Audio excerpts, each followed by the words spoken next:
please help me in giving a warm Berkeley welcome to Patrick Radden Keefe and Jonah Weiner.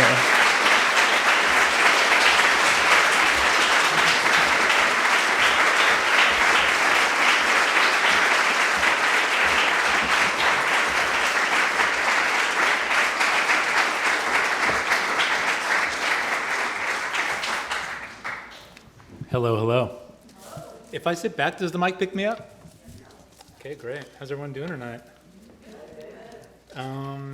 My name's Jonah Weiner. I think I heard myself introduced in detail. I've been friends with Patrick for maybe 15 years now? Long time. Somewhere in that neighborhood. So this is a real treat for me. I'm from New York, but I live in Oakland these days. So this is kind of the only way I can hang out with this guy, is when he's on book tour. But thankfully, he's on book tour a lot. Putting out a lot of stuff. I think kind of one of the questions about Patrick that a lot of people have. Sorry? Mic a little closer. Let's bring it a little closer, because I'm trying to kick back. Is a question that people have about him a lot is, certainly among journalists, how is this guy so prolific? You just heard the kind of roll call of the various things that he does. He's got seemingly sort of 20 irons in the fire at any time. He recently revealed his secret in the New York Times book review. I don't know if anyone read this. He never finishes a book. And so apparently with all the time that you save not finishing other people's books, you can write your own. My own. I have never not finished one of Patrick's articles, so this book is a treat for me. I'm probably not the only one here who sort of takes the arrival of a new Patrick Radden Keefe story in the New Yorker as an event. You know, you sort of like that issue shows up, you sit down, you make time to tear through it. He's one of a few writers like that, and has been for me for a while. So it's cool to see a book that kind of collects 12 of those pieces. Anyway, so give a warm welcome to Patrick. He probably wants to say hi.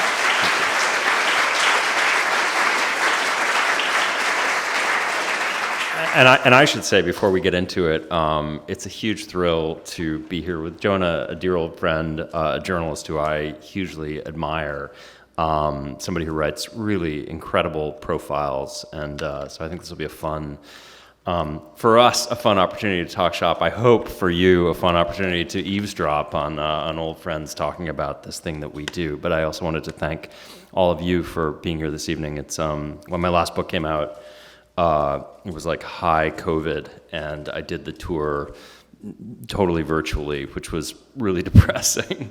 So to be here in a room and see all your faces, even masked faces, is a real delight. So thanks for coming out, and thank you, Jonah, for doing this. And what a room. This place is cool as hell. It's cool. So my first question is the most long-winded, but it sort of serves to maybe sort of set the scene or set the stage.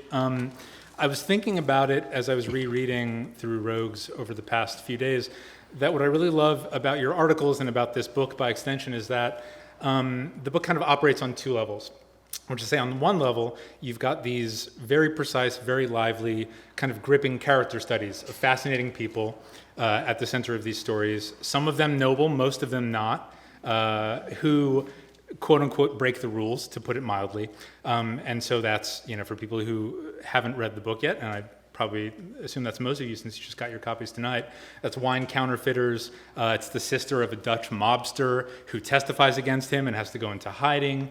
I won't name them all, but just some of the ones that come to mind. A weird corporate whistleblower at HSBC, and his weirdness only develops, as the piece goes on in amazing ways. And among others, the chef, Anthony Bourdain.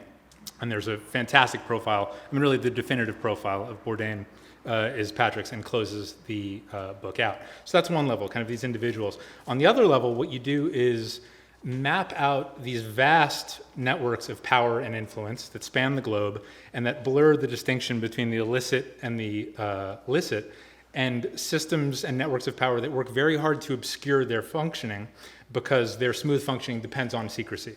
And so on this level, I'm talking about drug cartels, Swiss banks, and the ultra-rich people who those banks help to do tax evasion.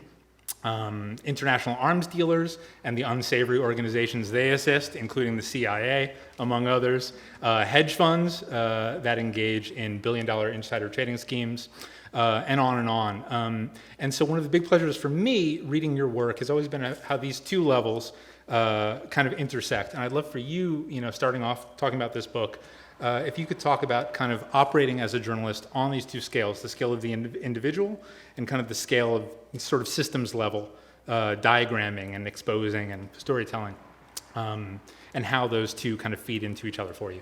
Sure. I mean, it's funny. The part of what was strange about organizing this book was that I think, particularly maybe for magazine journalists, there is, and you would probably fall into this category, right? That there's a certain pleasure in just being a dilettante, being a professional dilettante, just going from one story to another, and it's not the most secure industry. I've never gotten health insurance from the New Yorker. I don't have a pension. But one of the things that I love about it is that I'm never bored, and you can really sort of just follow your interests where they take you. But what was strange for me is having written all these pieces and thought of each one as it's just its own story, and I came to it on its own terms, to in retrospect look back and see that there are these kind of deeper themes that I keep coming back to. And it's interesting to hear you talk about that, the distinction between sort of portraits of characters and then systems, because, I mean, to be honest with you, if there's an anxiety I have about my own writing, it's that I'm very drawn to stories about people. I think there's something about us. I think we're hardwired, practically from the cradle to be able to digest complicated stories if they're told in the form of a narrative about people. And so for me, even when I'm reading a story by somebody else, if I haven't hit a human being within 5 or 6 paragraphs, I feel myself disengaging, which may say more about me being a bad reader than anything else. So for me, I'm always looking for the kind of novelistic qualities, like the grand opera qualities in a story. That's what draws me to it. And yet at the same time, you don't need to look too far in this country or around the world to know that a lot of the greatest crimes and injustices are systemic, that they're really more about systems, that in some ways it might be a kind of a distraction to focus too much on individual narratives. And so I hope I've been able to reconcile those things. The way I think of it is often that I'm trying to kind of use the story itself, the immediate story, as a prism through which to tell something larger and explore deeper issues. I wrote this book about the Troubles, Say Nothing, and that was not a story where I set out thinking, I want to write a history of the Troubles, or even I want to write a book about the Troubles at all. It was that I read the obituary of this woman, Dolores Price, who'd been in the IRA, and she lived a fascinating and I thought very morally fraught life. And as I immersed myself in her story, I thought, maybe there's a way to kind of glimpse the larger whole through the story of this woman and a few other people who related to her. So that's often the way that I'm approaching these things. But I should say, just in all honesty, it's almost never the case that I think, tax evasion in Swiss banks, like that seems like an important issue.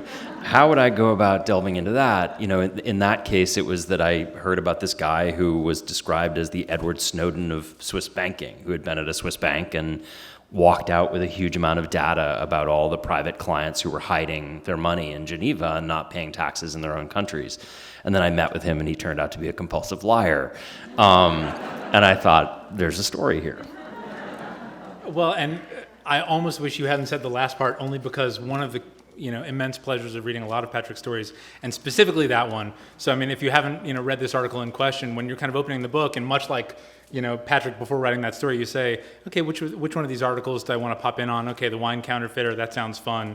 That's the first one. And you say, that's HSBC tax evasion one. I don't know, maybe when I get around to it. Go straight to that one, because it's true. I mean, illustrating Patrick's point, you wind up kind of getting this sort of illumination of something as important yet dry as sort of tax shelters as they're kind of run through Swiss banks. But you do, along the way, get this kind of like steady revelation. The fact that this guy's a compulsive liar isn't immediately true. He's first kind of presented as a sort of just virtue-driven whistleblower.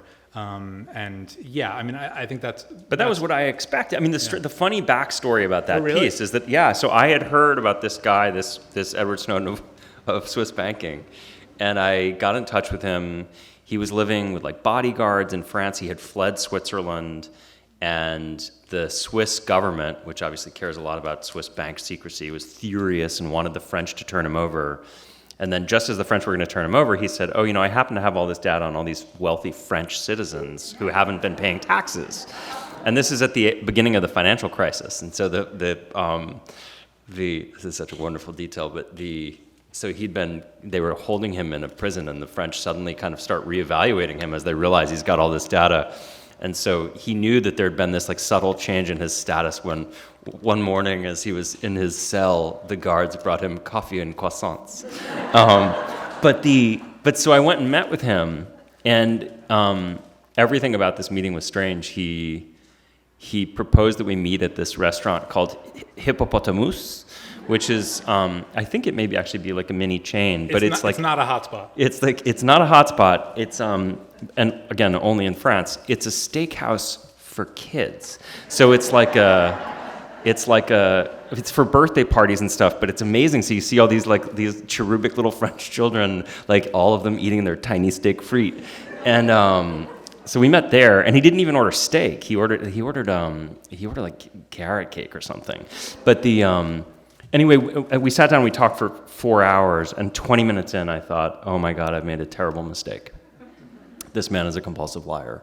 None of what he's saying adds up, and a lot of what you do, you as well, but you as a journalist, you go out, you interview people, and you're trying to kind of weigh their credibility. You're sort of approaching them with questions from different angles, asking them to retell stories and account for anomalies.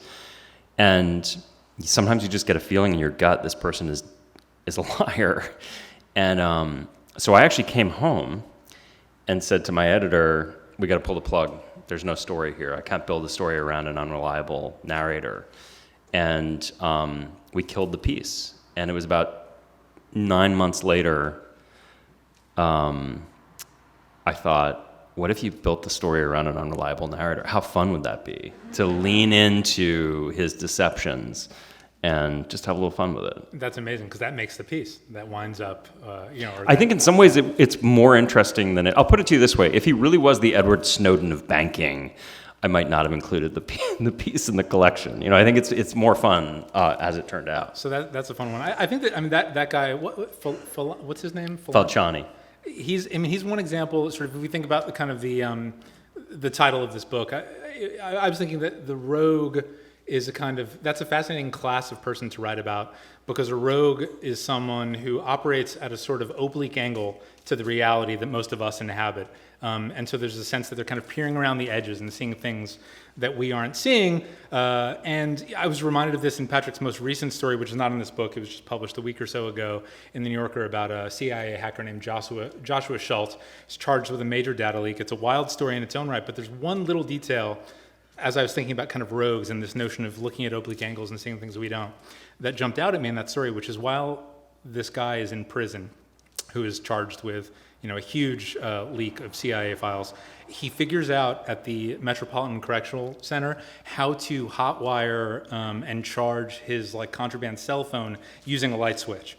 And it's just this tiny detail in Patrick's piece. It's a great detail, but what I love about it is that you and I and most of us in this room look at light switches and we see light switches, but this is the kind of guy who says, I can actually charge my phone using that, and then it becomes standard practice at the MCC after that. All the people all the inmates use that as a trick, and that's roguish. That's roguish. This is my mindset. favorite detail. Yeah, so I got this detail from another person who was an inmate at the MCC, which is this since closed, notorious federal holding center in downtown Manhattan.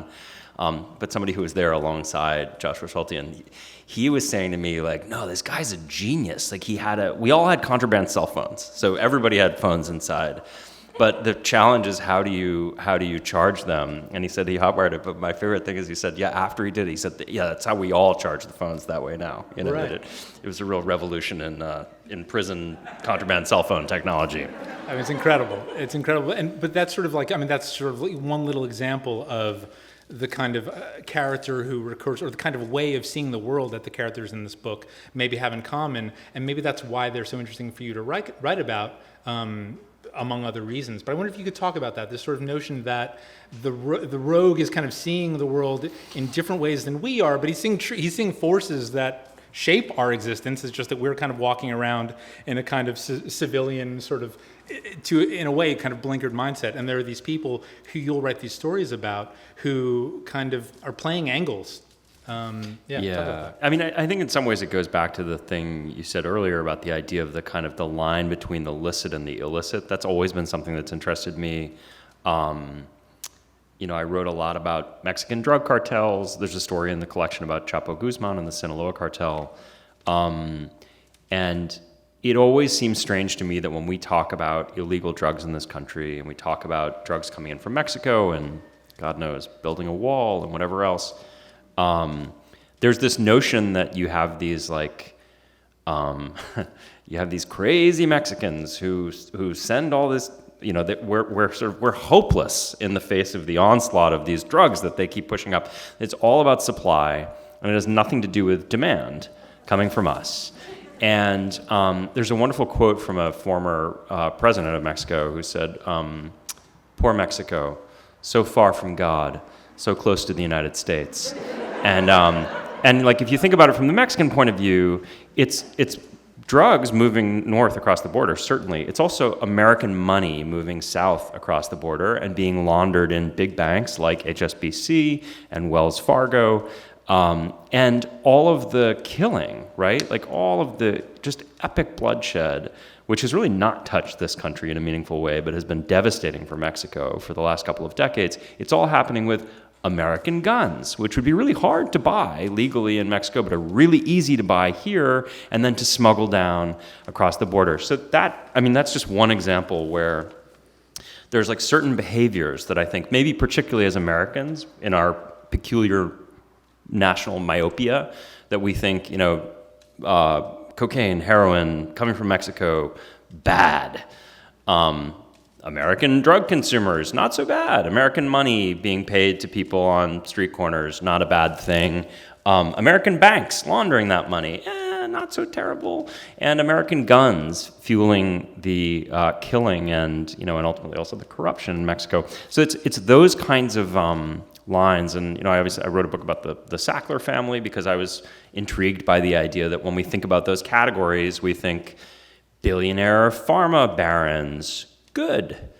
Even if in fact they were driving the toll of addiction and death in the opioid crisis, in as profound a way as a lot of these black market actors.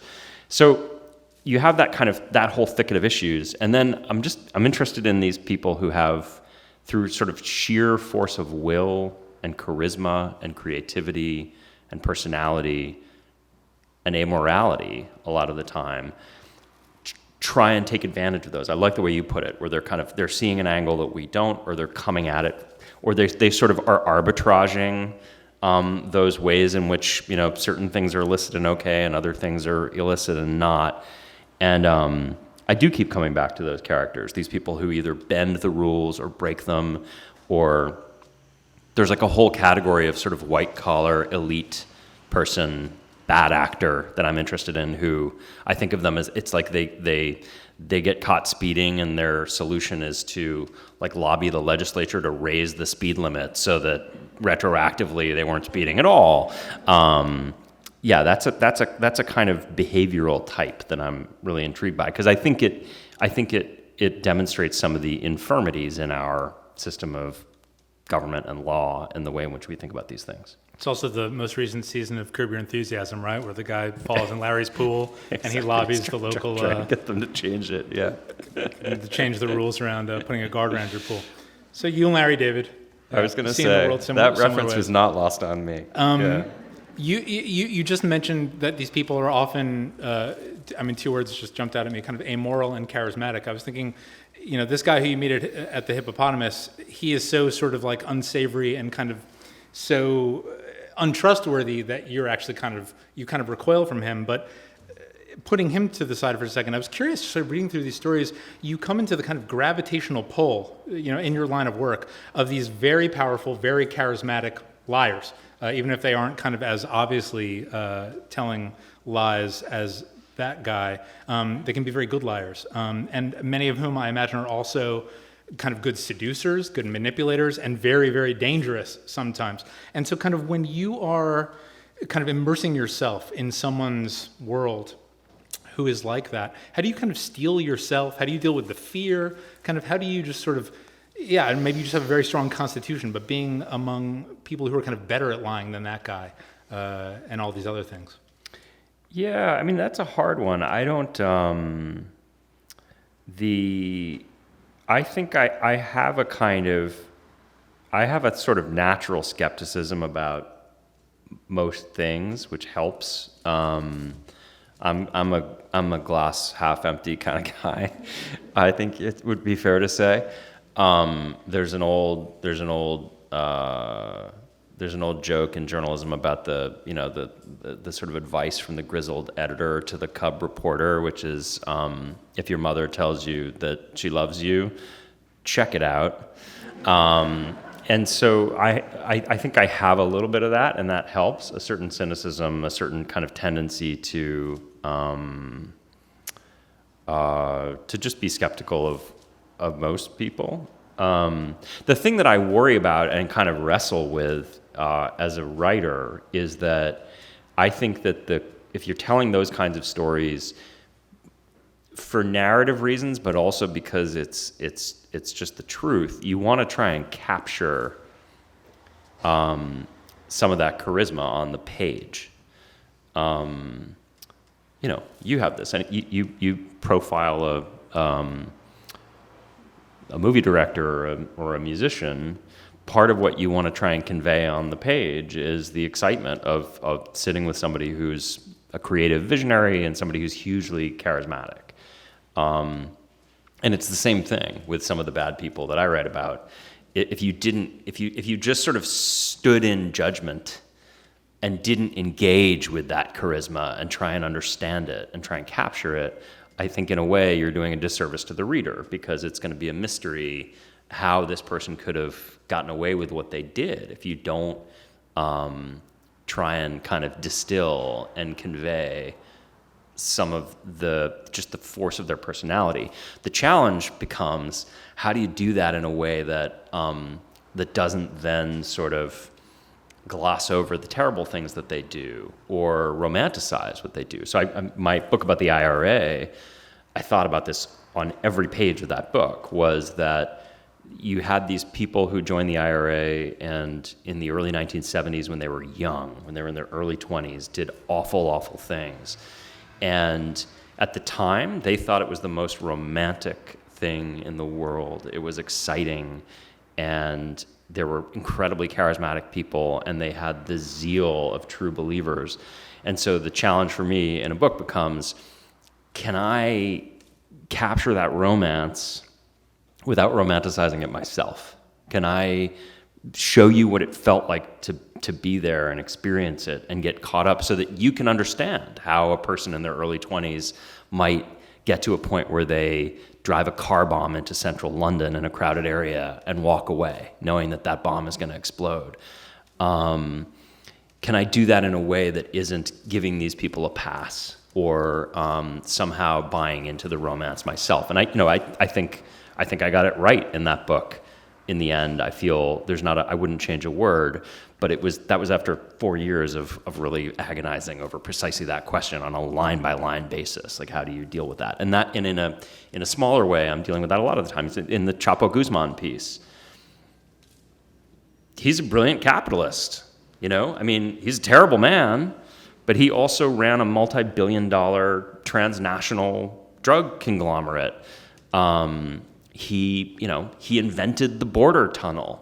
He invented it. He came up with the idea.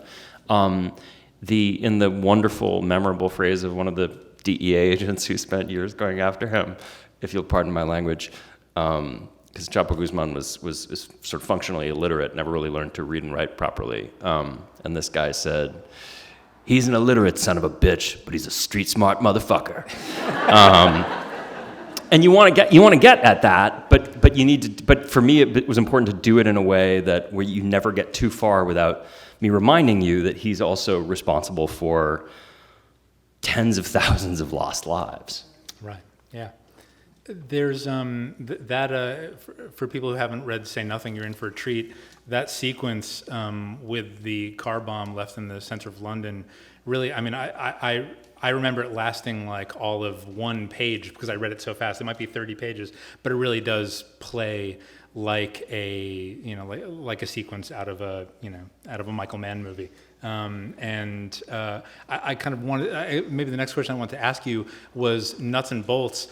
There's a certain kind of there's a certain maxim or sort of received thinking among feature writers where you go out, you report something, and when you're writing the piece, you front load the most salacious, craziest stuff you found, because the notion is, much like Patrick confessing in the book review, you have one chance. It's not that I never finish books. I don't always finish books.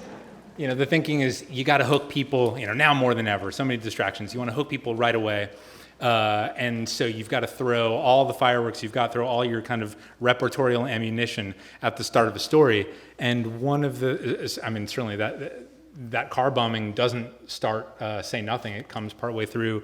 And in a lot of the stories in this book, as with this HSBC guy we were talking about before, and with other stories about Martoma, the hedge fund guy who's accused of insider trading, that's another one comes to mind. But there are others where bombshells drop like 3,000 words into, or 5,000 words into, an 8,000 word or 10,000 word piece. And it has the effect of, again, that car bombing scene is sort of this in microcosm, but a real kind of sense of the movie being told. I mean, when people talk about Patrick's stories just having this propulsion to them, and when I talk about having finished every article he's ever written, it's in part because that if you put it down at, around the 2,000 word mark, you're going to miss out on kind of this crazy cliffhanger, that's coming right around the corner, and there's still 3/4 of the piece left. So I wonder if you could talk about sort of, is that an instinct that was sort of trained into you? Where does that come from to kind of know exactly when to kind of,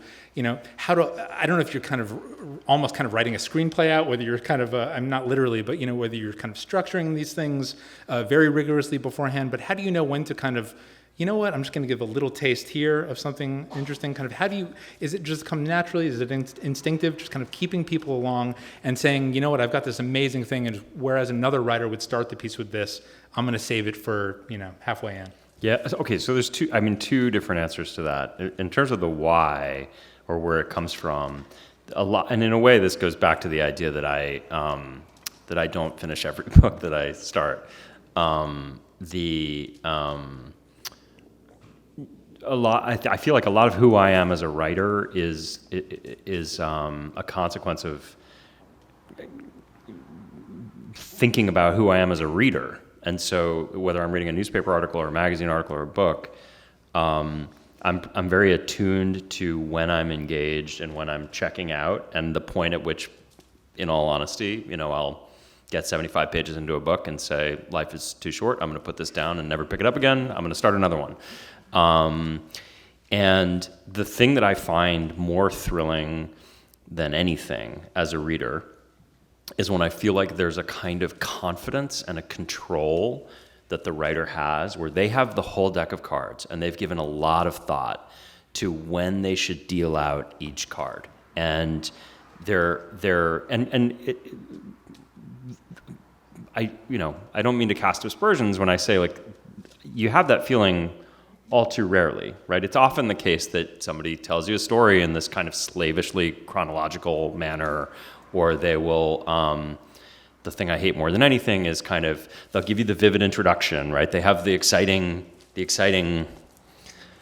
have their kind of exciting action set piece, and that's how you start. And you get that, and you're totally absorbed. And then there's a break, and then they'll say, And now for, now for a 1,000-word history of the, I don't know what, of the Swiss banking industry, or now I'm going to give you my exposition. Now I've got you, and I just assume that you're on the train and you're never going to get off until the end. For me, it's just thrilling when you feel as though somebody's withholding information that they're introducing characters in a way that's thoughtful. It drives me crazy when I'm reading a magazine article and in the first 1,000 words you introduce me to 8 different characters because I can't keep track of the names and I get confused. Again, maybe more about my weaknesses as a reader, but it means something to me when, say, there's 8 characters that need to be introduced, when somebody gives some thought to the idea that you don't need to introduce them all in the first page. You can introduce 1 or 2 or 3, and then we get further into the piece, and then a new character kind of comes on stage, and that's thrilling. So I think that's where the impulse comes from. In terms of the mechanics of it, yeah, I outline fiendishly. I have New Yorker colleagues. I don't know, do you outline? Sometimes. It depends on the piece. Because so sometimes you don't. Sometimes, when it's I typically write profiles of people who make things, and there's a certain kind of series of forms or mutations of forms that I kind of have almost as muscle memory now. Yeah. There are people who can just. In fact, I have New Yorker colleagues who sort of scoff at people who outline as if it's like kind of basic to outline, and I could not imagine sitting down and just kind of following the muse and going where it takes me. But at the point, there's never a blank page that I'm looking at, because by the point that I sit down to write, I have this very, very detailed roadmap. And it always starts with these moments of like, what are the big, exciting reversals or turns? What are the key moments in the story? And I'll just arrange them on like the back of an envelope and sort of sort out, when does it make sense to deal out each of these cards? And then the whole piece grows around that kind of skeletal structure. And so it's not index cards, it's just scrap paper. It's backs of envelopes. Yep. That's yep. funny. Yep. Yeah. That's the way you like it. That's the way I like it. Because I think there's like that series, maybe it's like a decade ago now, there's a John McPhee series of articles about structure in the New Yorker, and he was kind of using index cards, but I don't have the math brain to understand the kind of geometries. He's talking about like, for my 4th story, I experimented with the, inverse convex spiral style where somehow, I don't know, these outlines correspond with like index cards going in spirals. Yeah. Anyway, so your chaotic version of that is just coffee stained napkins. There's a lot of chaos. Yeah. Unpaid bills. Right. If I'm laughing at this description of my kind of cluttered writerly existence, it's because my wife, who is in the 4th row, yesterday discovered that I had run a load of laundry for our whole family with an uncapped pen in my pocket, which is like, it's like very me in a bad way. Did any of the clothes turn out cool? There is a kind of, if you squint, there's a sort of Jackson Pollock thing going on, but there's one of the stories in Rogues is about is it a documentarian called, is it Ken Dorfman? Ken Dornstein, yeah. Ken Dornstein, who is a documentarian, but he is compelled to become one because his brother is one of the victims of the bombing of Pan Am Flight 103, the Lockerbie bombing, and Ken. The living brother is sort of obsessed with trying to find out who made the bomb, who's responsible for that attack. So I was interested in reading that for a second time because it's a piece about a journalist. It's a piece about a storyteller. There's one moment that I wanted to ask you about where Dornstein sets up, if I have it right, he sets up a camera in his house. Because he's necessarily a character in his own story, or at least maybe it's in My Brother's Bomber or something else that he makes. But he sets up a camera and has a conversation with his kid that is sort of intended to function as some bit of narrative, some narrative bit in the thing he's making. And you, in a very delicate way, something about the feeling of seeing him and his kid, or at least him, sort of perform himself for the camera, just strikes you as something about it feels a little staged. And you sort of flag that out while not being, you're never unsympathetic to him. There's this interesting moment, which I suppose is maybe less interesting the more that people kind of constantly document themselves on cameras. But for a documentarian to kind of be, you sort of see him acting in a way, or in some slight way. And I was curious to sort of like draw a line from that to, something that you and I have talked about, which is when you are writing a story, trying to find the line between what feels like an acceptable degree of showmanship, the kind of thing that's just going to keep people reading and get them to the end and get them to swallow the medicine of tax evasion or whatever it is.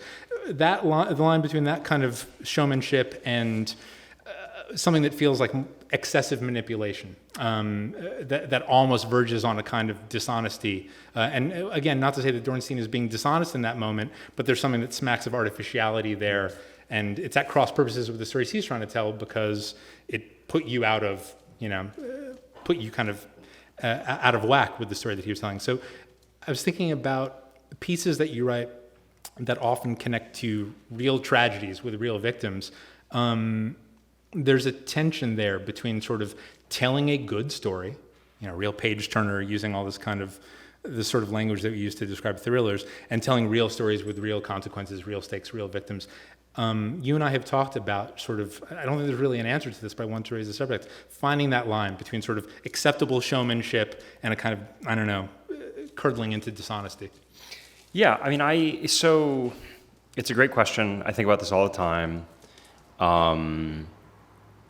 I'm pretty unapologetic about using the conventions of the thriller or the spy story, genre fiction.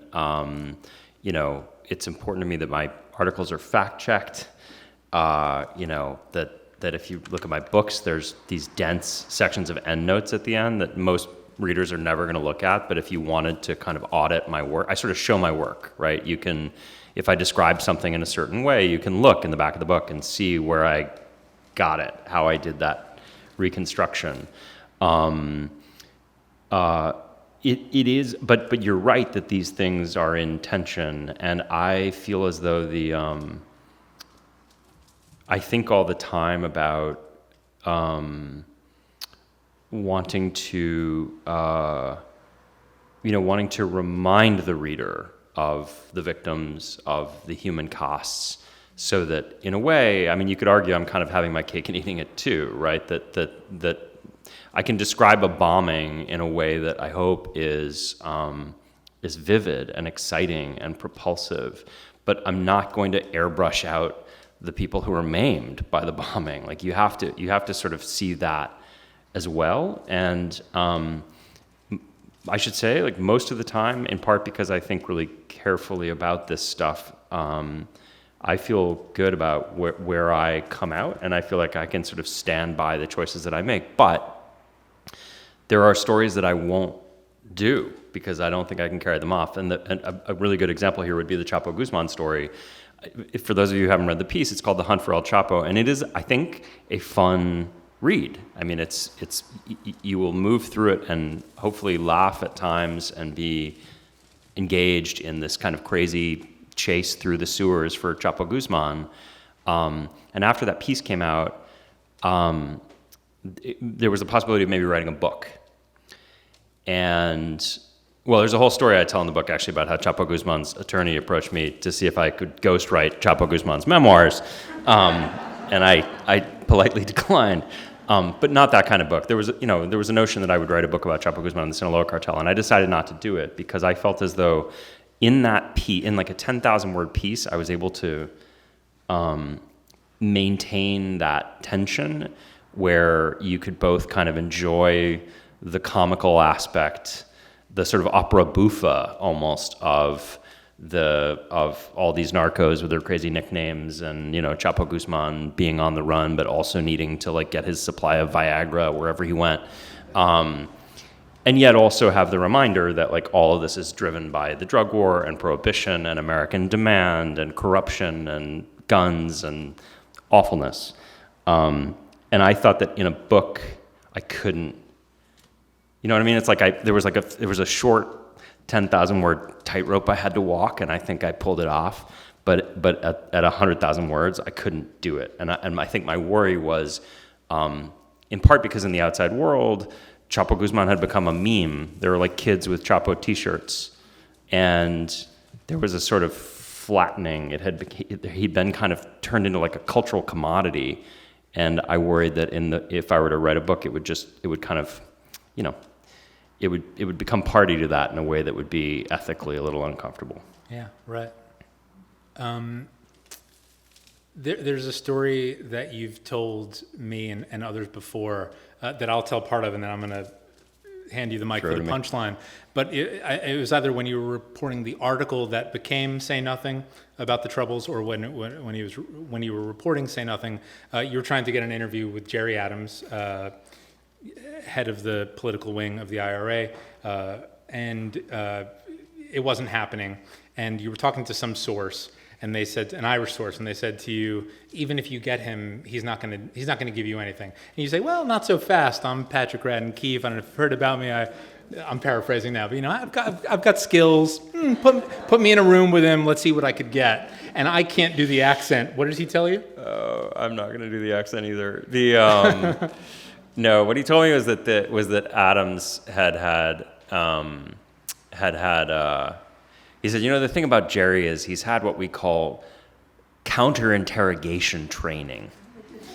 And what that means is you could torture him and he wouldn't tell you any of the things that you want to know.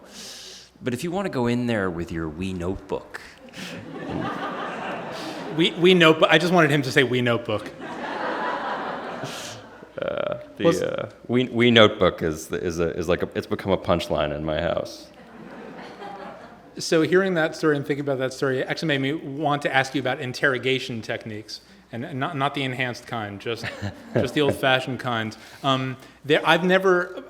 There's all this kind of like pseudoscientific thought that like if I had a high-stakes interview with Patrick right now, what I would be doing is mirroring your body language. I mean, there's all this thought of how to really get someone to relax, and it goes down to sort of like nuances of body language that I never think about.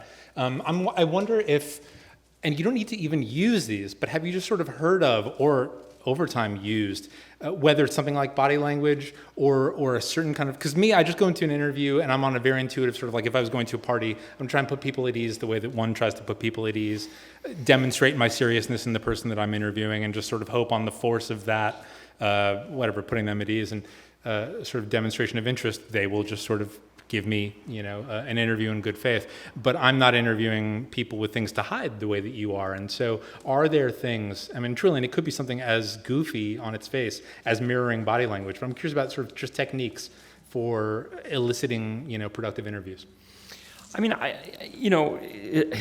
It's a work in progress, I feel like I'm,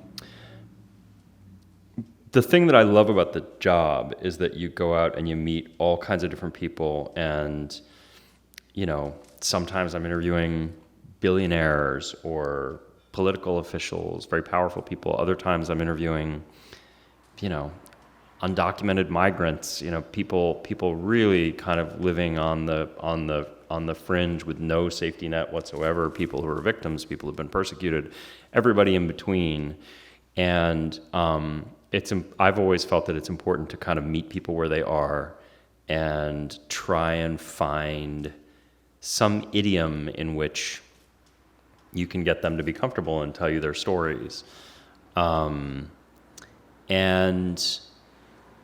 I'm learning. I think early on in my career, I had this bad habit, which was that I would do a lot of preparation, and I always wanted to show people how prepared I was. And so I was always sort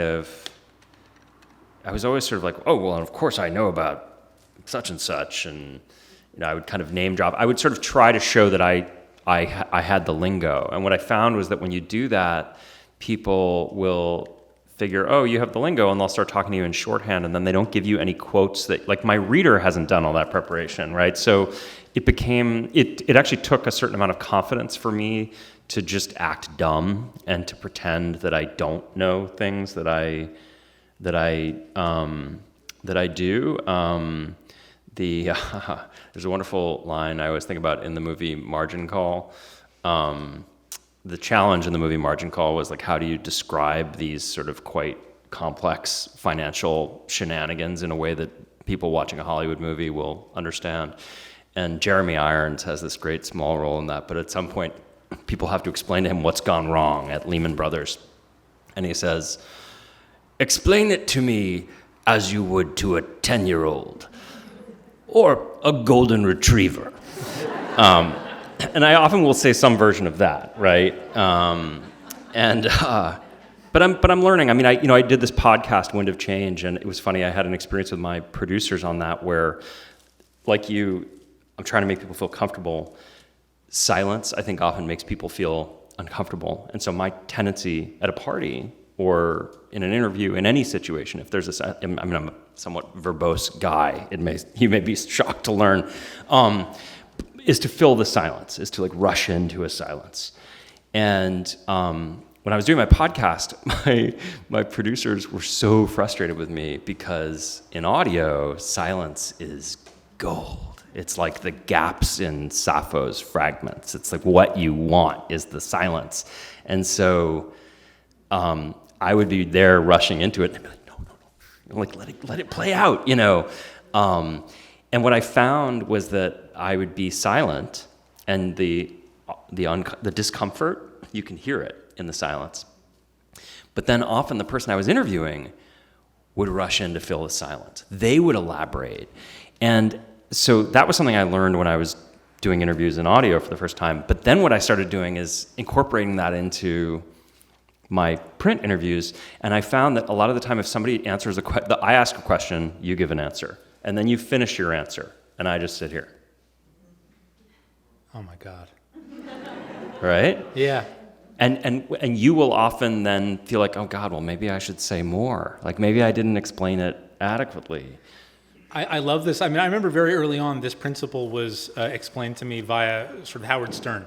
Apparently he does this a lot, just sort of lets these silences. I haven't listened to Respect to Stern. If Stern Nation is here, no shots. I haven't listened to Stern in a long time. But apparently he does this a lot of the time, and especially in an interview where he's trying to get someone, celebrity to divulge who they're dating, whatever it is, and creates that silence. And I'm curious to know how it works outside of the format of the podcast, because when there's a sense that there's another audience, I feel like that silence an interview subject is going to rush to fill. But when it's just me sitting at a cafe with you, I feel like I'm just playing chicken, just staring at you, you're staring at me. I'm hoping you'll fill the silence, and I always swerve. I always go to fill the silence. So that's cool to hear. You've got a better poker. You're doing it to me now. I'm filling the silence right now. That's great. Yeah. It's true. You want to be a golden retriever who shuts up. That's the key to being a good interviewer. I've got one more before we open it up to audience questions. I mentioned at the start of this that Rogues ends with a piece that's unlike any other in the book, and I think unlike any other you've written. It's a profile of Anthony Bourdain in 2017? Yeah. 2017, I think.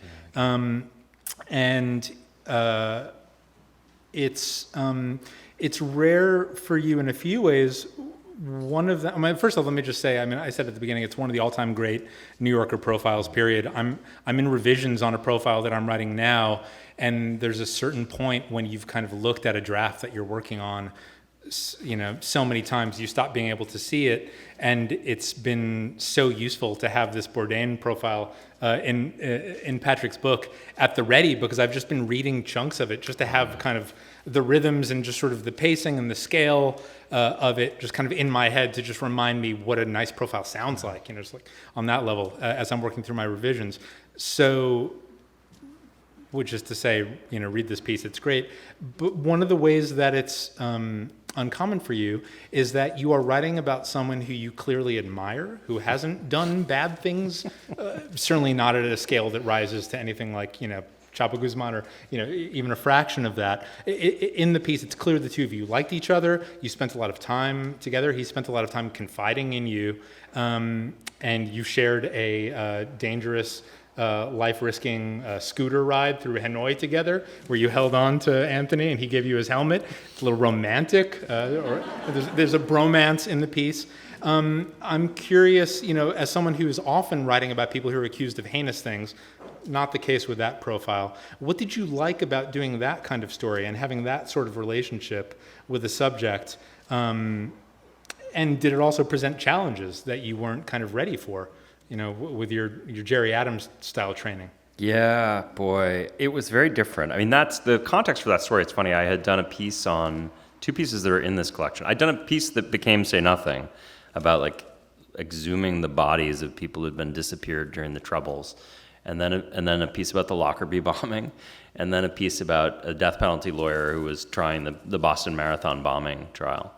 And after those three, I think almost back to back, they worried a little bit about my emotional well-being, and asked what I'd like to do for fun. And I said I really wanted to I wanted to travel with Anthony Bourdain. Yeah, it was different. I mean, it's strange for me to write about somebody who I admire, and it's funny because in your case, I feel like you have done this a lot, right? That it's you find somebody who's doing something you think is really interesting, and you admire what they're doing, and you want to know more about how they do it, and that was pretty rare for me. I do those pieces, but they tend to be the exception to the rule, and I always feel a little bit weird when I'm doing them. Recently I had a funny thing. I did a Talk of the Town piece, not a long piece, but a just short little piece about Jose Andres, the chef who has this incredible relief organization, World Central Kitchen. And I had we went and had breakfast at his restaurant. He talked to me about the work he's been doing in Ukraine. But I had this funny experience where there was a publicist who was helping negotiate this whole thing. And when I would get an email from his publicist, I would feel my heart rate spike. I'm so used to getting, when I get incoming from a PR person, usually it's these awful people who work on behalf of really terrible, billionaires who are threatening to sue me or something. But it was just this funny thing where I would see the caller ID and sort of say, yeah, what is it? And they would be gentle and supportive, and I just wanted to say it was so great. We're so excited about this piece, and I never knew quite how to deal with the kindness. But in terms of the challenges with Bourdain, I think it's funny. You and I had a conversation years and years ago when you wrote the Storyboard P piece. It's a piece about a very obscure dancer who still working, is brilliant, a dancer in Brooklyn. Profiled him for the New Yorker, I don't know, maybe a decade ago. Long time ago. But we had a conversation at the time, which I always think about because I mean no disrespect to Storyboard P when I say he was not particularly articulate about the thing that he did. And there is a certain kind of person, I often think this is the case, it's with athletes, right? That you see an athlete and they do this extraordinary thing. They go out on the tennis court or on the football field and they're Mozart. And then afterwards they're interviewed and they say, oh, I just wanted to, bring everything I had to it and just leave it all out there on the court. And they talk in this incredibly banal way where they're not even able really to explicate the thing that they did. And it's an interesting thing about journalism because you meet some people who live extraordinary lives but aren't able to really convey in words the things that they're doing. And then you meet other people who are really extraordinary narrators of their own lives. And Ken Dornstein, the guy who made who did the Lockerbie project, he's somebody who he could sort of see himself in the third person. I think he's done a ton of therapy. He's married to a psychoanalyst. But I think that helps. Bourdain was like that too. And that was wonderful because I felt like he would just talk and I could just kind of open my notebook and these amazing turns of phrase would fall into it. The sense in which that becomes dangerous for me, and when I mentioned earlier that I'm always skeptical, is that I would have these moments with Bourdain, and actually you mentioned the scooter ride.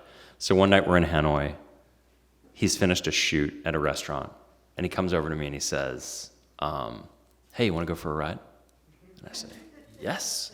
He had a Vespa, and he had a helmet. He gave me the helmet. He said, hop on the back. And we start zooming through Hanoi, and he's shouting to me over his shoulder about how his favorite thing is, in Hanoi there are millions and millions of scooters, and just to be on the back of a scooter and you kind of cruise in and you feel like it's like the waters take you and you kind of get sucked in. He's sort of narrating this incredibly poetic thing, and meanwhile we're like dodging and almost getting into accidents, and I was just buzzing because what I was thinking is, this is gold.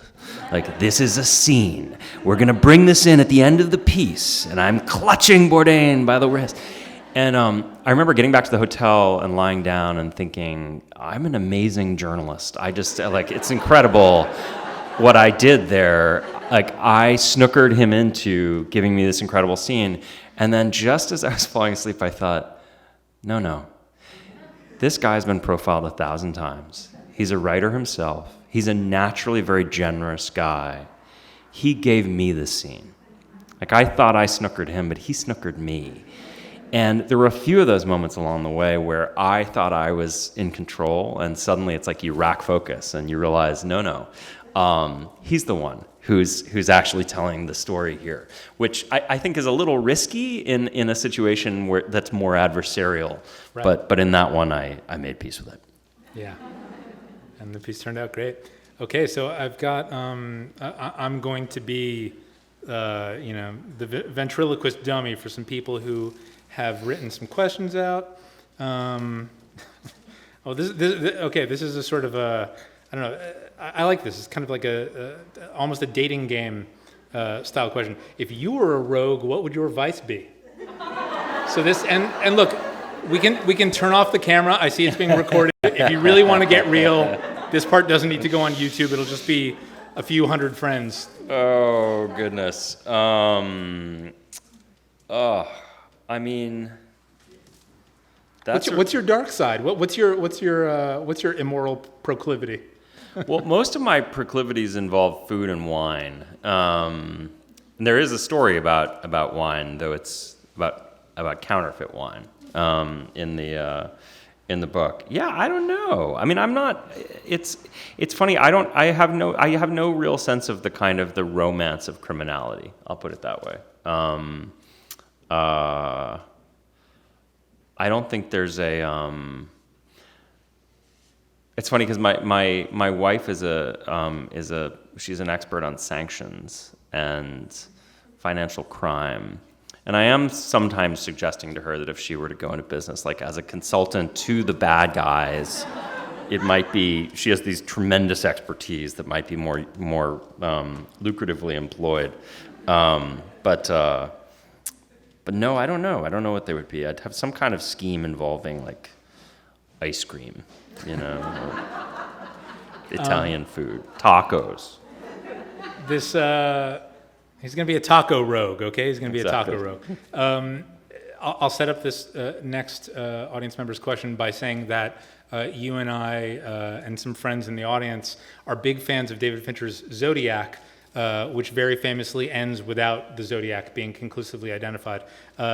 We love that. Fincher made that work. Here's a question about Wind of Change, your podcast, which, quick version for people who aren't familiar, I'll try and, you do the 25 words or less better than me, but I'll try it real fast. Patrick hears a rumor that the massive rock hit Wind of Change, which is right after the fall of the Berlin Wall? Right around then, was actually written by the CIA and kind of, passed off as the work of the rock band Scorpions, but as a bit of a, what's it called? Statecraft? Spycraft? No, I don't write stories like he does. So it felt like in Wind of Change, the story was left unfinished because at the end of that, Patrick doesn't learn conclusively that the CIA did or didn't do it. It's not a spoiler. It's been out for a while. Sorry. Do you have plans? It's like Zodiac, why I brought it up. It's still very satisfying to me. This audience member says, feels like the story was left unfinished. Do you have plans to add to that work? And maybe you can answer that question. Also, just talk generally about making an ending satisfying when there isn't an ending. Yeah. So the part of the reason I did Wind of Change as a podcast is that I knew when I was going into it that it would end inconclusively because if the story was true that the CIA had secretly written a power ballad and gotten a West German hair metal band to release it to bring down the Soviet Union, then it was going to be extremely difficult for us to conclusively establish that. But also, if it wasn't true, it would be really difficult to prove the negative, because it's about a kind of highly clandestine operation. And part of the reason I did it as a podcast is that I felt as though, for reasons that I still don't completely understand, I think podcasts are more accommodating of empirical ambiguity. I think part of the I think the podcast as we know it today was sort of born with Serial, right? And Serial hangs on this binary question: did Adnan do it or not? And you get to the end of 12 or 13 episodes, and they say, we'll never know. And that didn't stop millions and millions of people from really enjoying Serial. And in a weird way, I actually think that part of what gives some of these stories, when they're done right, their power is that two different people can listen to the same podcast and come to wildly divergent conclusions. And I know this now because Wind of Change has been out for a couple of years, and it's hilarious. But if you get to the final episode, I'm not giving anything away, is the long interview with Klaus Meine, the lead singer of the Scorpions, who ostensibly is the man who wrote Wind of Change. And I fly to Hanover, Germany, and suggest to him that, in fact, it may have been the CIA. And roughly half of the people who listen to that interview say, this poor, nice, aging rocker, he's clearly telling the truth, and you keep bombarding him with these impertinent questions. And then half of the other people say, he is lying. You can tell. And so there's not going to be, I don't think, any additional work on that particular story. I will say that we've had a bunch of approaches about things that could be a season 2, and nothing has seemed like it had any real traction until this crazy story that came to me a couple of months ago. And we don't know yet whether or not we're going to do it, but we are now exploring something that might be a sort of another wild story in the world of espionage and popular culture. I'm going to give it up. It's actually why he's in the Bay. Oakland's own MC Hammer. You can't touch this. You're not going to believe who wrote You Can't Touch No, This. listen, I'm telling you, for 2 years we've been getting these messages. People will be like, Wham! Went to Beijing in 1987. Have you looked into this? Okay.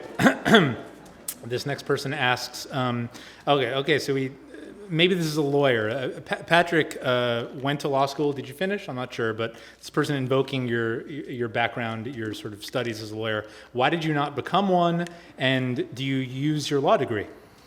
I did finish law school. I passed the New York bar, and I never became a lawyer because I had secretly wanted to be a writer the whole time. I just couldn't figure out how to engineer that. I did not know how to get paid to write, and it was while I was in law school that I first started getting paid to write. And after years and years and years of trying to break in, my law degree, I should say, for any like young aspiring journalists out there, I would not recommend law school as like a direct route. It's an expensive and time-consuming way of doing it. But having said that, it was helpful. I mean, it's like it was helpful for me in developing a kind of analytical way of thinking, and particularly the two big ways in which it was helpful are I get threatened by lawyers all the time,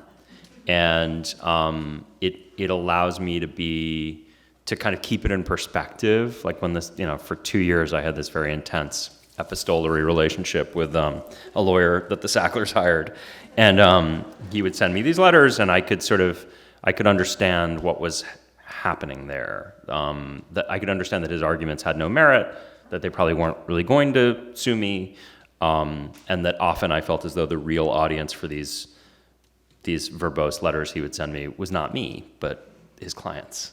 And then the other thing is just that I love court documents, and I know it sounds a little nerdy, but I think for a lot of journalists, the idea of like a huge stack of court documents, nothing could seem more boring. But for me, if you know your way around a docket and you know your way to find the right affidavits or depositions,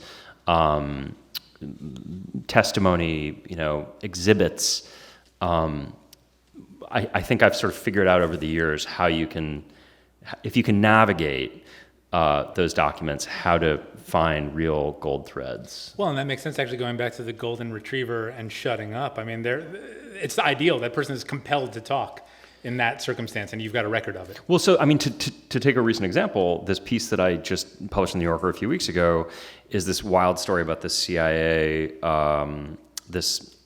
hacker who appears to have leaked the biggest leak ever of data from the CIA to WikiLeaks.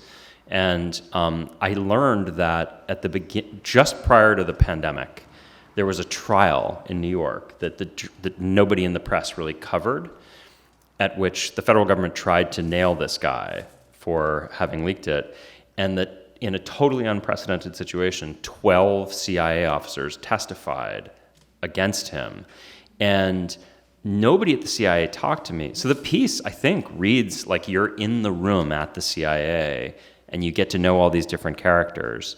None of them talked to me. The CIA didn't cooperate. All I had was like 3,000 pages of transcripts, but boy, you can do a lot with transcripts. Yeah. And I'm not a lawyer, and I've never looked at a court document, so there you have it. Okay, I think we have time for one or two more. Okay. Apologies to anyone whose question we don't get to. We have room for two more. This is a question I'm curious to hear about. Actually, I don't know what your answer is going to be. Which do you enjoy more, the act of reporting or the craft of writing? And then do you consider yourself, I'm sorry, I'm not reading this word, maybe better at one than the other, but it doesn't, we'll do the first part. Do you enjoy writing or reporting more?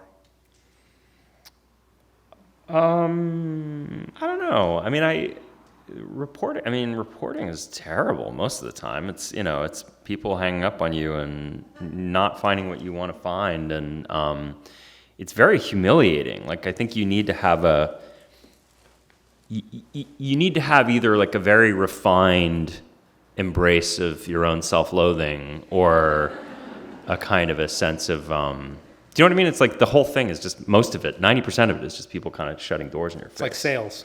Yeah, right. It's low yield. It's exactly that, right? Because it's so low yield. You have to go into it and just figure, today I'm going to make 20 phone calls and maybe 2 people will respond to me and one of them will be helpful.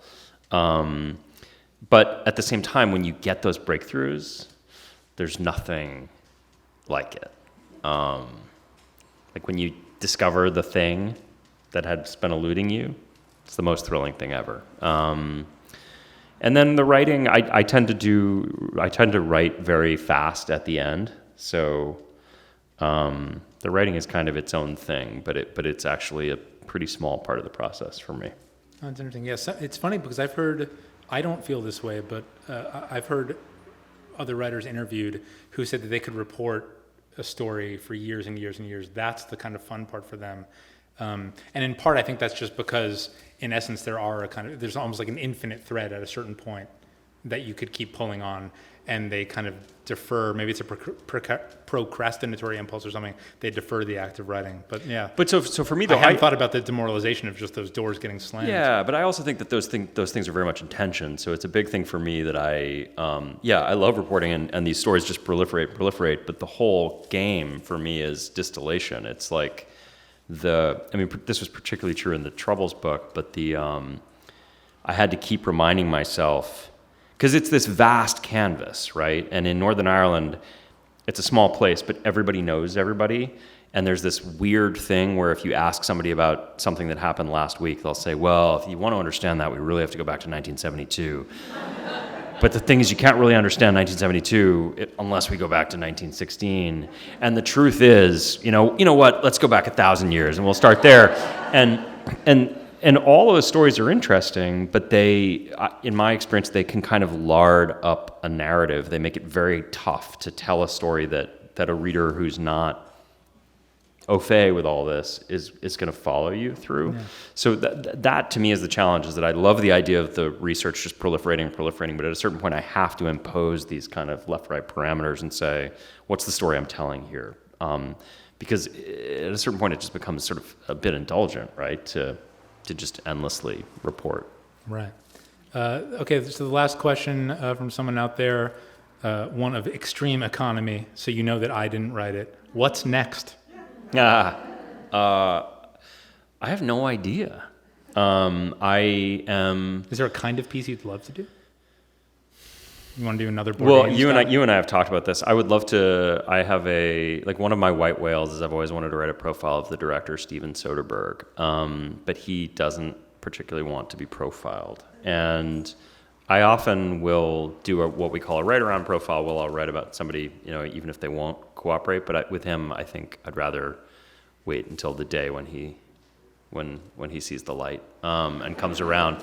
No, I'm doing a piece about the art. I won't say too much about it, but about the art market for the New Yorker, and I'm just kind of back to doing pieces. It's fun. Yeah, great. Cool. Well, thank you, Patrick. This was Thanks, fun, everyone. Jonah. Thank you all so much.